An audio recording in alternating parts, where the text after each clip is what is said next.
রহস্যজনকভাবে মৃত্যু তামিল অভিনেত্রী সুভাষিনী বালসুব্রহ্মণ্যমের। জনপ্রিয় ধারাবাহিক কয়ালে অভিনয়ের মাধ্যমে পরিচিতি পাওয়া এই অভিনেত্রীকে ৬ এপ্রিল চেন্নাইয়ে তার নিজ ফ্ল্যাট থেকে মৃত অবস্থায় উদ্ধার করা হয়। মাত্র ৩৬ বছর বয়সে তার এই আকস্মিক মৃত্যু সহকর্মী ও দর্শকদের স্তব্ধ করে দিয়েছে। পুলিশের প্রাথমিক ধারণা অনুযায়ী ঘটনাটি আত্মহত্যা হতে পারে। জানা গেছে, মৃত্যুর আগে ব্যক্তিগত জীবনে টানাপোড়েনের মধ্যে ছিলেন তিনি। বিশেষ করে স্বামীর সঙ্গে একটি ভিডিও কলের সময় তর্ক বিতর্কের জেরে মানসিকভাবে ভেঙে পড়েন বলে অনুমান করা হচ্ছে।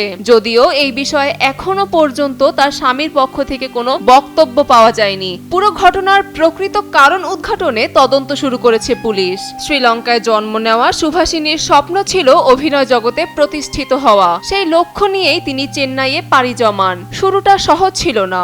অডিশন, ছোট ছোট চরিত্র এবং কঠিন প্রতিযোগিতার মধ্যে দিয়ে পথ চলা শুরু করেন তিনি। তবে নিজের পরিশ্রম ও অভিনয়ের প্রতি নিষ্ঠার মাধ্যমে ধীরে ধীরে জায়গা করে নেন তামিল বিনোদন জগতে। শেষ পর্যন্ত কয়াল ধারাবাহিকের মাধ্যমে তিনি নিজের অবস্থান আরও শক্ত করেন।